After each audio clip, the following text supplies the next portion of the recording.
journey to lost civilizations. See ancient artifacts and long-lost ancient scrolls.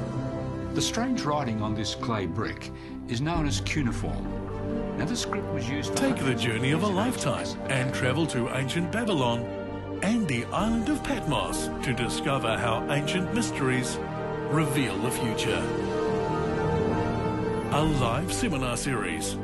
Don't miss any program.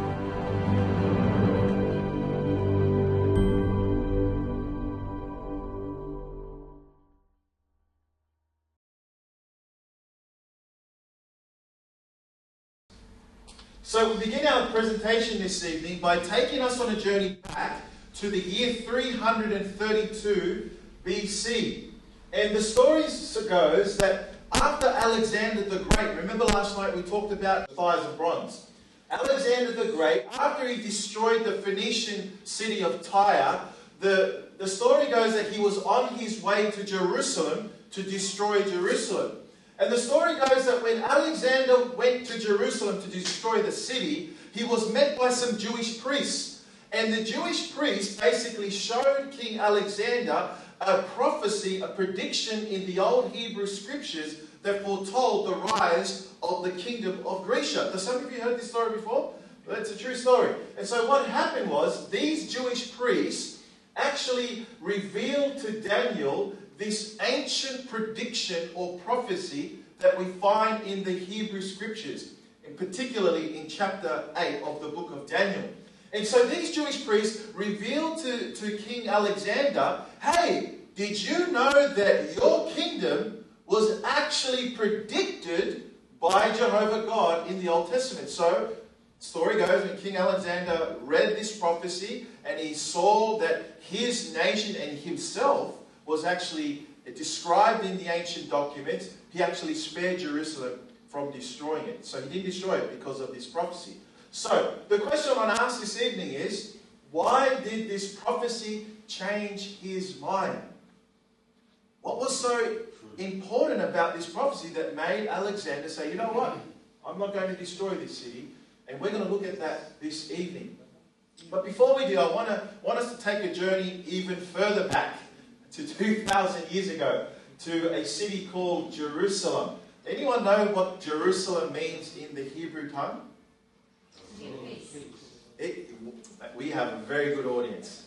I shouldn't ask and look at Bryn because he's a very intelligent man here. But it comes from a joint word of Jerusalem. Shalom in Hebrew is peace, city of peace. But we all know this evening that it is not the city of peace, is it? In fact, it is the most fought over real estate in this world today, because 3 world religions claim it as their birthplace. The Jews, rightfully so, and the Muslims claim a piece to this territory, and also modern day Christians would like to see their ancestry back to Jerusalem. So although there's an irony on the play of words, it's the city of peace, but in some ways it is the most fought over piece of real estate in the world today. And so, as we look at the story of Jerusalem, you'll notice a model depiction here. Back in the 1st century BC, right on the Temple Mount stood Herod's temple, or the sanctuary. And this was, I guess, the pride of the Jewish nation. This was like, kind of like me, like coming from Australia, and, the Opera House, the Harbour Bridge, when I have my cousins, my family visiting from all parts of the world, I'll take them to the city and I'll show them Darling Harbour and I'll show them the Opera House there. Look at this beautiful place, look at this wonderful city of Sydney. If you were a Jew back in the days of Jerusalem, of the days of Jesus, the Jewish temple was the pride of the Jewish nation. And so Herod actually built this particular temple. And if you go to the surrounding areas there, you go to the city of Caesarea, these are the remains of where once stood Herod's palace. And we also see there on the left, this image on my left, is the aqueduct, which was a channel where we would channel water from a spring 7 kilometers north of the city. And also, if you get a chance to go to this part of the world, you'll notice that Herod actually built a lot of fortresses. You see, Herod, like many men who had a lot of power and wealth, was a very, very paranoid character. He was always fearful that someone was going to overtake his empire. So he would build these fortresses way out in the desert where no one could, I guess if he was under siege by an army or an invading nation, that he would be able to, I guess, withstand the assaults of the surrounding nation. So on the left there, he built one called the Herodian fortress near Bethlehem. And the visual there on my right is the great fortress of Masada. In fact, there was a movie some years ago about this story of Masada. Some of you probably watched that old Hollywood flick. And that is situated there by the Dead Sea there in Jordan. And so what is so significant about this temple?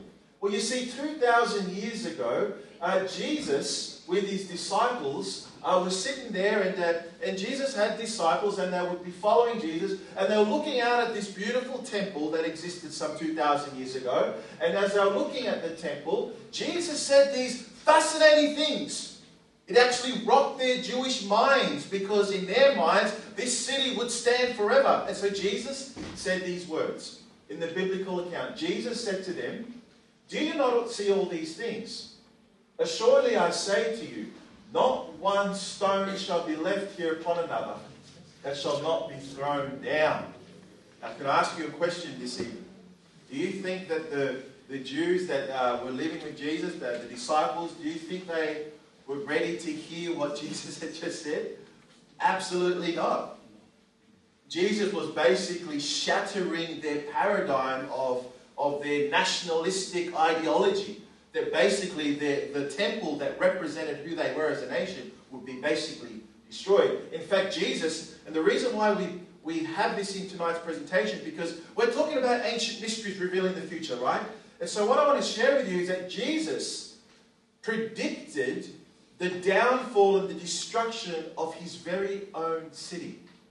I think that's very important. And so when he was sitting out there in the Mount of Olives, anyone been to Jerusalem by the way?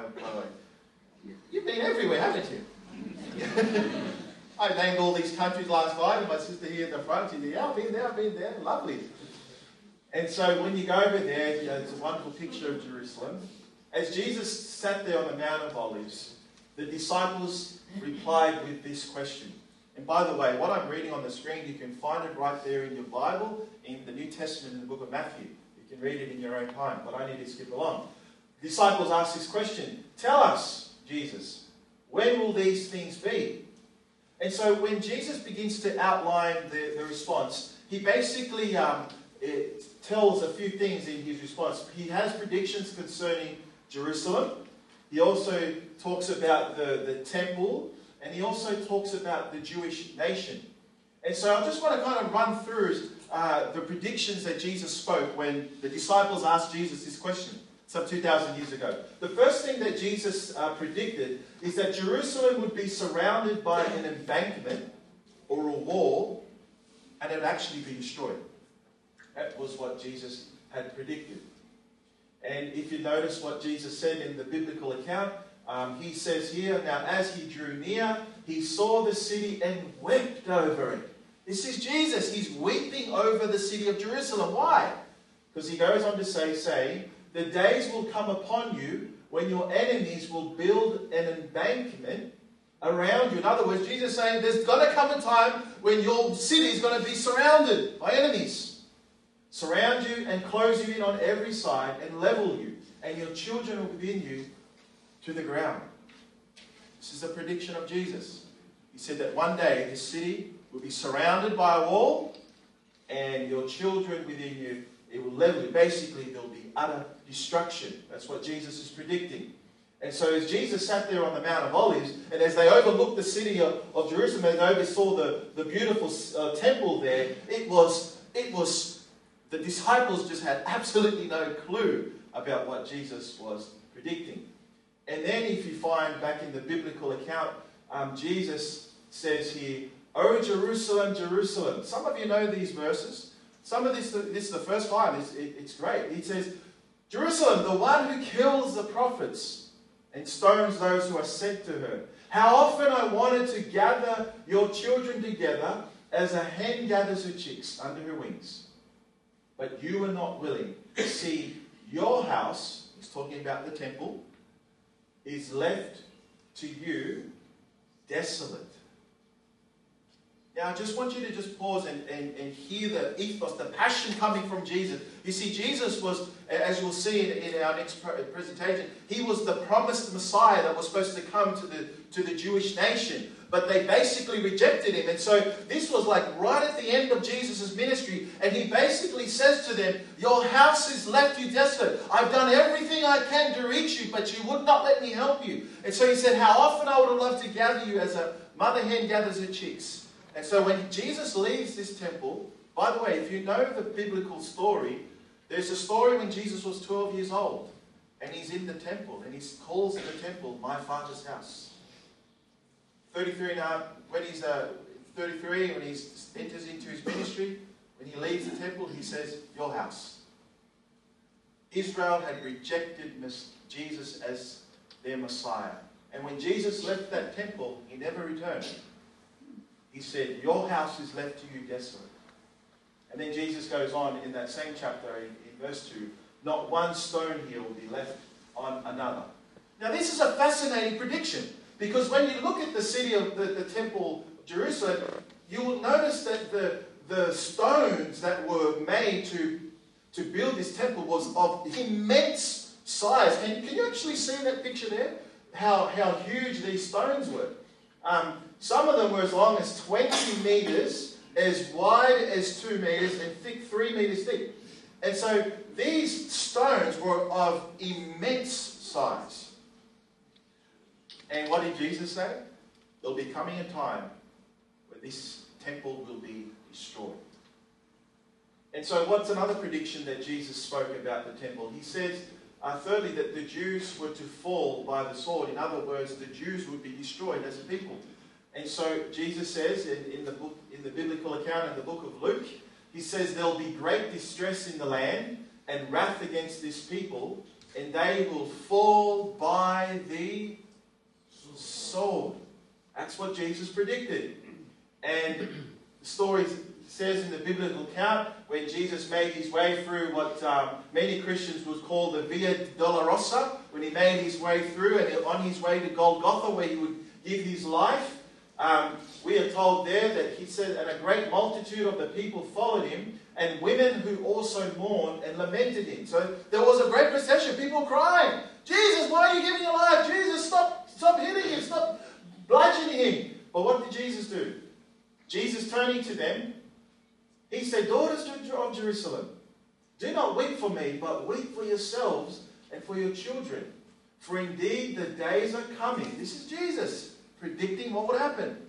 The days are coming in which they will say, blessed are the barren, wombs that never bore, and breasts which never nursed. In other words, Jesus is saying, there's becoming a time when then you would not want to be living in what is about to take place. So picture in your mind, Jesus is about to be crucified on a cross. He's not worried about himself. He's saying, you should weep for yourselves because there's coming a time when this city is going to be surrounded by armies and your very children are going to perish. That's what Jesus is predicting. Right there in the gospel account. What did Jesus also predict? He predicted that the Jews were to be scattered among the nations. And so back in the biblical record, in the book of Luke, Jesus says these words, that they will fall by the sword and they'll be taken as prisoners to all the nations. See again, if you're a Jew, when God had forsaken you, so to speak, in the scriptures, one thing that they would happen to them, they would be overtaken by pagan nations, and more so, they would actually be dispersed throughout the land. And so it was almost like a judgment upon them by God. So that's what also Jesus predicted. Jesus also predicted that the Gentiles, or non-Jews, were to inhabit Jerusalem. In fact, we go back to the book of Luke there, where it tells us in Luke chapter 21, and Jerusalem will be trampled by Gentiles until the times of the Gentiles are fulfilled. So I'm just kind of laying the foundation this evening that Jesus made some very, very clear predictions about his own city and about the temple. That's what we're looking at in these few moments. So the question I want to ask this evening is, were they actually fulfilled? It's one thing for Jesus to say all these things, but can we look at history, can we look at archaeology, and can we see that Jesus' words that he said some 2,000 years ago, did they actually come to pass? And the reason why I ask this question is if it did come to pass, I am suggesting to you, referring to our presentation last night, that the biblical documents are historically accurate and they can be trusted. That's the whole reason why I'm sharing all these things. So that when we look at the words of Jesus, if he said something and it happened, then we can have absolute confidence in what he's saying. And if we can have confidence in what he's saying about the future, if I can bring it a little bit closer to home, we could have confidence in our own very lives. So, you need to hang in there. So how did this all happen? Did these predictions of Jesus actually come true? Well, if you notice back in 66 AD, 35 years later, after Jesus had predicted these things back there on the Mount of Olives, there was a fellow by the name of Gessius Florus, and he was the procurator of Judea.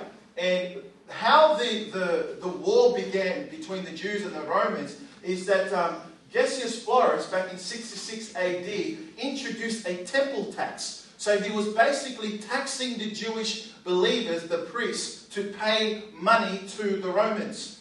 And so some of them didn't like that, and so there was a war that broke out, and some of the Jews in the temple killed some of the Roman garrisons that were stationed right there in the city. And so this is what actually began this conflict between the Jews and the Romans. It's actually a fascinating historical account of all the wars that have been subsequent between the Jews and the Romans. And so part of that, I guess, start of the initial war between the Jews and the Romans is that some of the Jewish zealots, they took Masada from the Romans. You see, Herod actually built Masada, the fortress, but the Romans came and invaded and took it as theirs. But when this fighting broke out in 66 AD, the zealots kind of like, jumping on this, this momentum, they went back to Masada and they kicked some of the Roman garrisons that were stationed there, and they basically took and reoccupied that place. This is all the start of the tension between the Jews and the Romans. You see, Herod built this fortress. I don't know if you can see that picture there, but it was right there at the edge of the cliff face.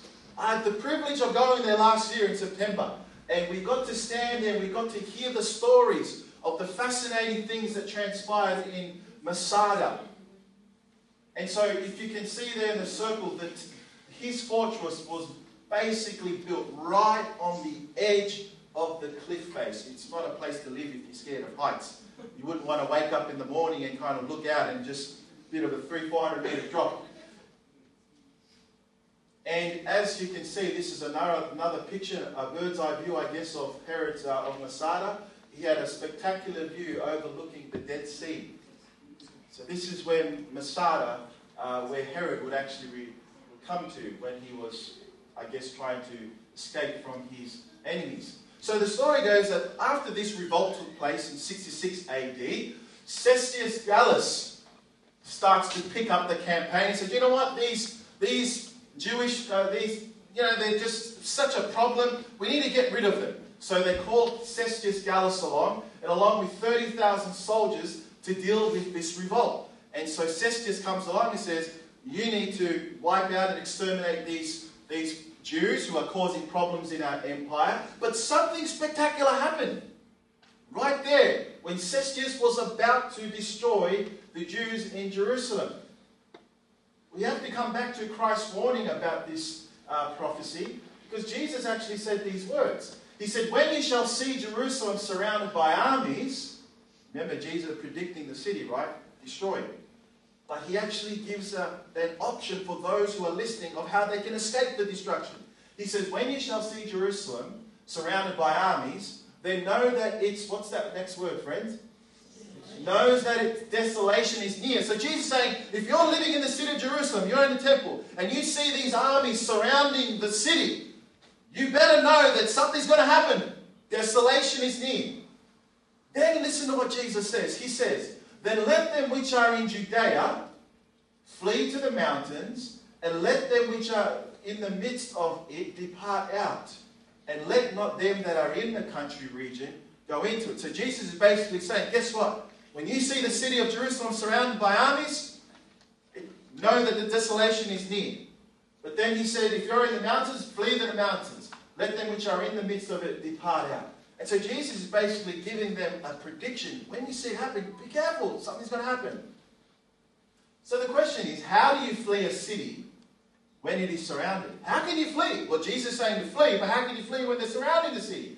Well, if you notice what happened in history, when Cestius Gallus and the Roman soldiers were surrounding the city, something providential happened. There was noise and rumor of a war that was happening in another part of the Roman Empire. So Cestius and all of his Roman army basically just took up and left the city of Jerusalem. Left it wide open. And what happened at this place? The Jews who were there, they opened the city gates, and you know what they did? They went after Cestius and his army. Hey, come back here! They went up to him, and they basically almost slaughtered Cestius' army.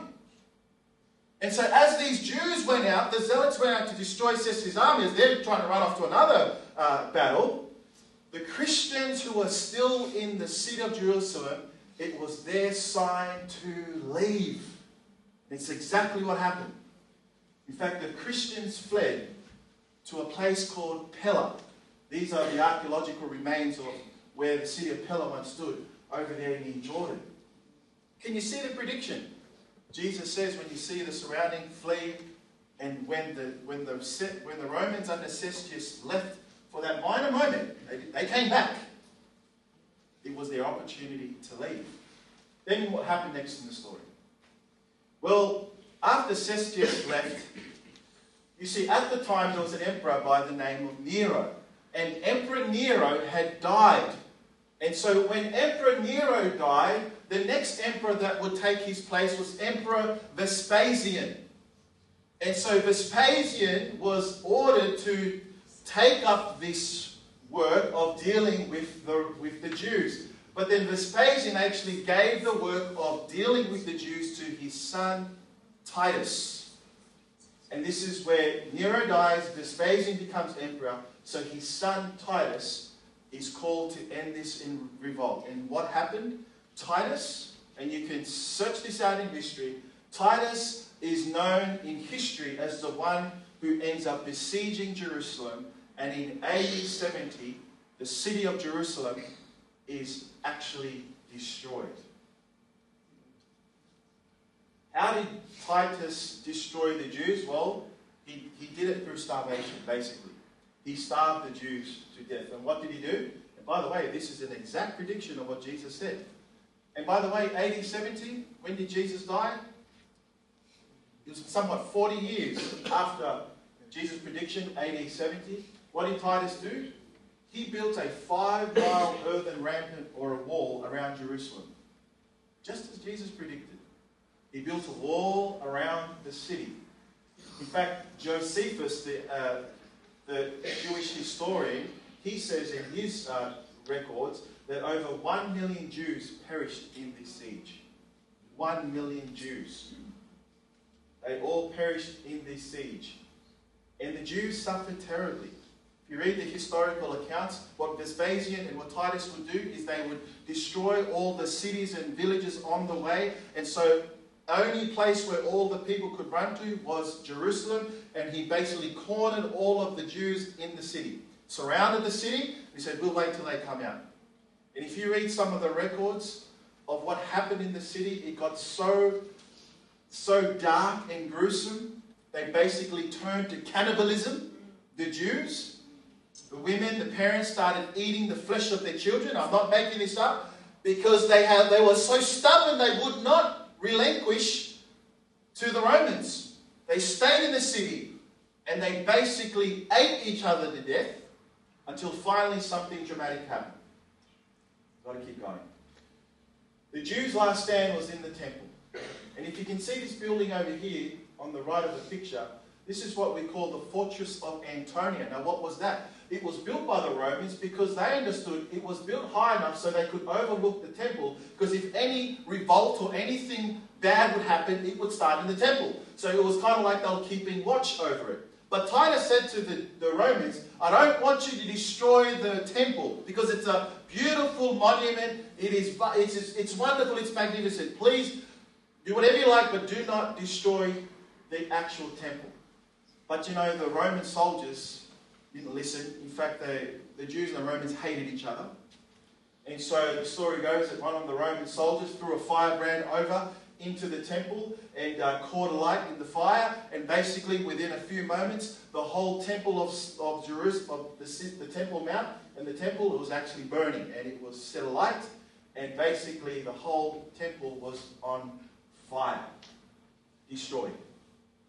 And the Romans came in, they plundered all of the vessels and the artifacts that were inside the temple. They took them and they bludgeoned all the survivors to death. They all died. They all died there in the city. In fact, if you go to Israel today, you will see some of the remaining stones that were torn down as a result of Titus's siege of Jerusalem in AD 70. In fact, Jesus' prediction is true. When Jesus said there will not be one stone left upon another, in fact, if you go to Jerusalem today, it's just level ground. In fact, there's only one Islamic building there, the Dome of the Rock, claimed by the Muslim community, and that's the only thing that stands there today. Before that, it was desolate, just as Jesus had predicted. And in fact, just to emphasize the truth of Titus's victory, if you go to the Roman Forum in Rome, you'll walk through this arch here. It's called the Arch of Titus. And Titus actually built this arch to commemorate his victory over the Jews in AD 70. And if you look a little bit closer, you'll see under the arch there that you can see some of the carvings there of the Romans actually taking the 7-branch candlestick from the very temple that was there in the Temple of Jerusalem, in the temple. And so it was kind of like a commemoration of what Titus had done in destroying the temple. And in fact, today, there is no temple there today, just as Jesus predicted. So, they all were destroyed in the city. Guess what? There were still some remaining Jews left. The ones that were able to flee out of there, they went to Masada, and this is where they took their last stand. It's a fascinating story. In fact, the story goes that there were some 900 Jewish zealots and families that remained. They rushed back to Masada, kind of like, this is our last stand. And it was the most nationalistic, the most Jewish, pride, zealot-filled men and women and families took their stand up there in Masada. And if you notice there, if you've ever been to Masada, you'll notice it was led by Flavius Silva. What they would do is they built, Flavius with the Romans, they built a whole wall around the fortress so that no one would escape, kind of like blocking them in so that they would retreat. And just right on the side of the mountains, they would have Roman camps where the Roman soldiers would literally live there and camp there and would strategize how to get these Jews out of Masada. In fact, one of the things they used to do is they would build these siege ramps. And what they would do is they look at the shorter side of the mountain and they build these ramps so that they could hurl these gigantic stones and hopefully break the walls of Masada. And if you could look at some of these stones here, you can go to Masada today and you will see some of these. Look how big those rocks are. They're huge. And they will catapult them over, hoping they'll knock the walls of Masada down. And if you look at this picture here, this is what some of those rocks did. It would basically break the whole exterior of Masada. But what is so fascinating about this story is it's a fascinating story that when they knew that the Romans were basically going to come in there and destroy them, the story goes that the commander of the zealots basically led them into this synagogue. This is where they had a little synagogue here. And he basically gave them a stirring speech. He said, we're not going to surrender to the Romans. We're going to rather take our lives. And we are Jewish people. And how dare they? We are God's people. He gave them a stirring speech. And you know what they did next? Archaeologists discovered there that they found these pottery sherds. And what they suggest is that in this group of men, they would write down their names. And it was kind of like they were casting lots. And they would cast lots of those who would kill the remaining men that were alive. And so they would basically passed these lots and they had these names. This is what they're suggesting. The reason why we know these stories is when the Romans came, there was actually only 2 women and some children alive. And they were the ones that told the story of how all the men had died. And so when the Romans came in the next day to overtake the people of Masada, there was total silence there because everyone was dead. Because they didn't want them to be enslaved by the Romans. They didn't want them to be subjugated to them. So they ended up taking their very own lives. Fascinating story. But the Jews are a fighting nation. They still wanted to revolt against Rome. And so back in 135 AD, the Jews revolted again, or what is called the Bar Kokhba revolt. And during this time, they were revolting against the Emperor Hadrian and against Rome. And so what Hadrian did is he basically expelled them from Jerusalem. So this was basically their last, port of call. They were extradited and told to be removed from Jerusalem. And so the Jews would be scattered around the world. Just as Jesus predicted, he'd be scattered around the world. And so now, when you look at Israel today, there's predominantly quite a mixture of Gentiles or non-Jews who are living in Jerusalem today. And now Palestinian Arabs control the Temple Mount. And by the way, if you keep coming to our meetings, this will be a very vital topic in biblical prophecy. What goes on in that temple? So you have to keep coming to our presentation. So, Christ's predictions are exactly fulfilled. But the most fascinating prediction that was predicted by Jesus is found back there in the book of Daniel, in chapter 8 and chapter 9. And Jesus actually says, therefore, when you see the abomination of desolation, spoken of by who, everybody? Daniel the prophet. By the way, do you know that the book of Daniel is the only book that Jesus mentions by name in all of the scriptures?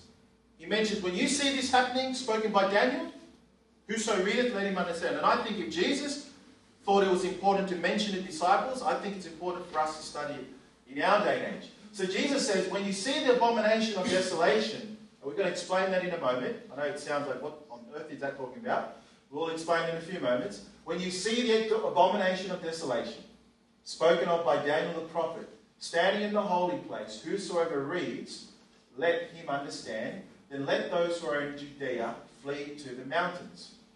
Now, you remember just last night, some of you were here last night, we talked about the Dead Sea Scrolls.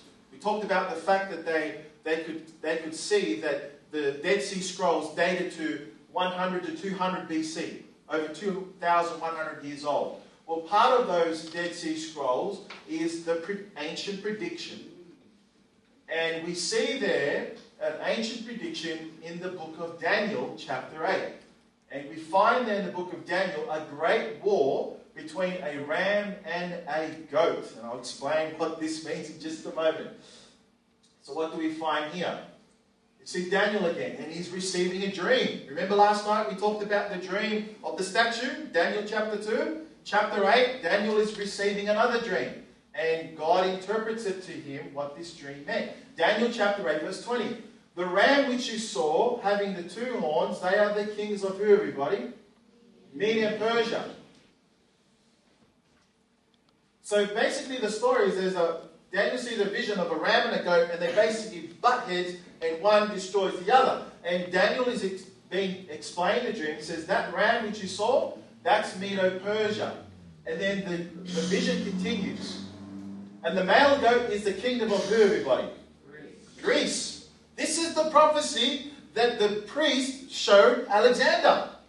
He said, right there in the scripture, the male goat is the kingdom of Greece. And listen, Alexander would have just loved to hear this. And he says, the large horn that is between its eyes is the first king. Referencing to Alexander himself. And so, right there in the book of Daniel, there is an ancient prediction that predicted not only Medo-Persia, but it predicted Greece. Just like Daniel was told back in the book of Daniel chapter 2. And then the story continues in the vision. The male goat is the kingdom of Greece. The The large horn that is between its eyes is the first king, and the horn is represented as Alexander. By the way, in prophecy, you're going to notice as you keep coming to our seminars, you're going to hear a lot of animals and beasts, and these are references to nations. And so when Daniel was seeing two animals, a ram and a goat, it's a symbol of two nations were fighting. Okay? Just to kind of throw it out there. It's not literal, these are symbolic meanings behind it. So Alexander the Great, he was the first, he was the king symbolized by the horn. But we've got to keep going on. It says there, therefore the male goat grew very great. But when he became strong, the large horn was broken. Talking about the fact that King Alexander's kingdom would be destroyed very soon. And notice what happens next in the vision. The large horn was broken, and in place of it, how many horns came up? Well, 4 notable ones came up toward the 4 winds of heaven. As for the broken horn and the 4 that stood upon its place, 4 kingdoms shall arise out of that nation, but not with its power. You see, when Alexander died, the story goes that when he died, his 4 generals assumed, control of the kingdom of Greece. You see, King Alexander actually had a son, but he didn't entrust his son to be the next ruler. So the tradition says that when he was lying on his deathbed, and they said, "Who will the kingdom of Greece be given to you?" And he said, "To the strongest." So all of his generals fought, and basically came down to 4 generals that ended up resuming the kingdom of Greece as it was divided, just as the prophecy predicted. So the 4 generals fought for control of his empire back in 301 BC. But something fascinating happened after this, the kingdom of Greece. It says 4 notable ones, or horns, came up toward the 4 winds of heaven, and out of one of the 4 winds, one of the 4 points of the compass, came what, everyone? A little horn, which grew exceedingly great, toward the south, toward the east, and toward the glorious land. I'm going to explain all this in just a moment. He even exalted himself as high as the prince of the host, and by him the daily sacrifices were taken away. And the place of his sanctuary was cast down. He shall also stand up against the prince of princes. Now, what does that all mean? Let me try and explain it to you. The Bible says that this prediction would be that after Greece and after the 4 generals, there will be a little horn or a power that would operate. And if you look at this little horn power, who does this little horn represent? If you look at it through the history, you will know that this little horn is the power of Rome. Okay? Now remember in last night's story, we saw the legs of iron represented who, everybody? Represented Rome, right? So here's the story of Daniel. Daniel sees a ram and a goat. They hit heads. And out of the horn is Alexander's horn. Here's the horn. It's broken. Out of them have 4 horns. Out of one of them, meaning the 4 directions of the compass, arises a little horn power. And that little horn power is Rome.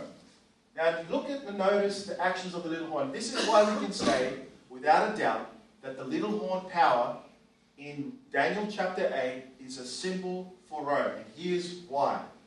Because when you read the chapter, it says a few things about this little horn power. Number 1, it was predicted that this little horn power would go south. Now we all know that Rome went and invaded Egypt. That everybody knows that. Number 2, we notice in this little horn power that this little horn went east.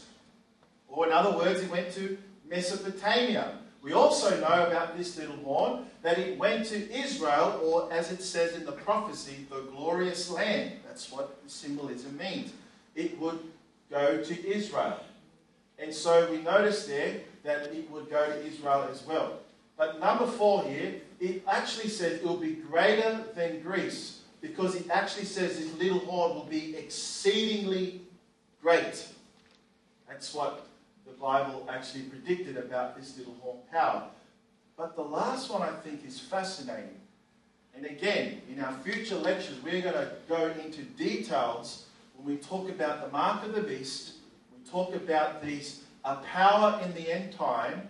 One of the actions of this little horn is that it would stand against Jesus Christ. Very important. So you don't want to miss if you get our brochure on your way out, and you look for the program on the Mark of the Beast and the Antichrist power, you won't want to miss that. So, we know that all these little horn power represents Rome. Because we know that it was the Roman power that was the ruling power that basically put Jesus on the cross. And we also know that this little horn power would cast down the sanctuary or the temple to the ground. And that was symbolized when Jerusalem was destroyed in AD 70. And it also took away the daily temple services. And that's exactly what happened. When Rome destroyed the temple, their daily sacrifices, as Daniel predicted, it stopped. And if you've been reading anything, what's going on in the religious world, do you know what Jews want to do today? They want to see the temple reinstituted in Jerusalem. And it's a fascinating thing when you read it with the book of Daniel and the book of Revelation. It's all coming to a climax. And you don't want to miss these nights because it'll all be explained in our Ancient Mysteries seminar. It also says that it will trample on God's people. And we know that it trampled on God's people because we all know in history what the Romans did. Some of us don't like to remember what happened back there of what historians call the Dark Ages, when Christians were basically persecuted for their faith in Jesus. And you will know when you read books like Fox's Book of Martyrs that Christians were basically taken to the Colosseum as entertainment. They would be thrown to the lions and they would be basically killed, and this was entertainment for the Romans. And so this little horn power, the Romans, would actually destroy the Christians. Actually, scholars suggest that over 50 million Christians were persecuted during what they call the Dark Ages period. Why do I share all that this evening? Simply to say this. The predictions that we find in the book of Daniel, the predictions that Jesus predicted some 2,000 years ago, I'm bringing it back to this point. It is historically accurate. You see, what Jesus said some 2,000 years ago, it happened. Jesus said the city would be destroyed. What happened? It was destroyed. This prophecy we read in Daniel, it said this little horn power would arise, and guess what it will do? It will do 1, 2, 3, 4, 5, 6. I've just explained that's what it's done. And it's all for a reason, friends. It's to let you know that the book that we would call today, and I'm just going to throw it out there. I'm a Christian, and I believe in the book of what we call the Bible. And the Bible is not a bunch of fairy tales, it's not a bunch of myths and legends. It is historical, verifiable, and it is accurate. And archaeology supports this, and we can trust the historical accuracy of the Bible. And another reason why we're sharing these things tonight is because I would like to say to you that it has a proven track record of dependable predictions. And so if you're coming in tonight to talk about what does the future hold, how can I know the future, how can I make sense of all the craziness going around in our world, I simply point to you to have an honest and open look at the biblical document and ask yourself and test it to see if it is verified and if it is truly backing up what it is saying. And we shared that in a very clear way last night when we looked at the 4 world empires in the book of Daniel. I'd like to suggest to you this evening that is the most reliable source for knowing the future. And I can also say, when I say this, I know that there's perhaps some of you here this evening who may have, questions about the biblical records. You may have questions about, about its validity and whatnot. That's fine. That's why we're running these seminars. So you can sit here every night and objectively listen to the presentations. We give you the summaries to take home. And then you go search it out. Don't believe me what I'm saying. You go and look at it for yourself. And so we're making these seminars available to put tools in your hands so that you can study it and see for yourself. Okay? I've got to wrap this first part up. So Christ's predictions have been exactly fulfilled. And so when we're talking about predictions, we're also talking about predictions concerning our time. And if you come to part 2, and I'm hoping that you're going to stay around for a little bit longer, we're going to have about a 10-minute break to have a bit of a drink, and you can go out and use the bathroom and whatnot. When we come back in 10 minutes, 15 minutes time, I'd like to take you to part 2. We're going to look at Pompeii and how near is the end. You see, what I've done in part 1 is basically looked at Jesus' predictions about Jerusalem, and we can see that it was true. I want to share with you things that we can see in our world at this very hour, and you can say without a doubt, if it's true and it was predicted, then surely we need to take up and take notice. Okay?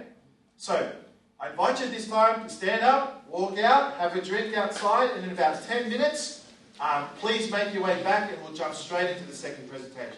Thank you so much. Come on a journey to lost civilizations. See ancient artifacts and long-lost ancient scrolls. The strange writing on this clay brick is known as cuneiform. Now, the script was Hear used international presenter Gary Webster and travel with him to ancient Babylon and the island of Patmos to discover how ancient mysteries reveal the future. A free live international seminar series commencing June 16 across Auckland. For the nearest venue and bookings, visit am2017.co.nz or call 0800 AM 2017.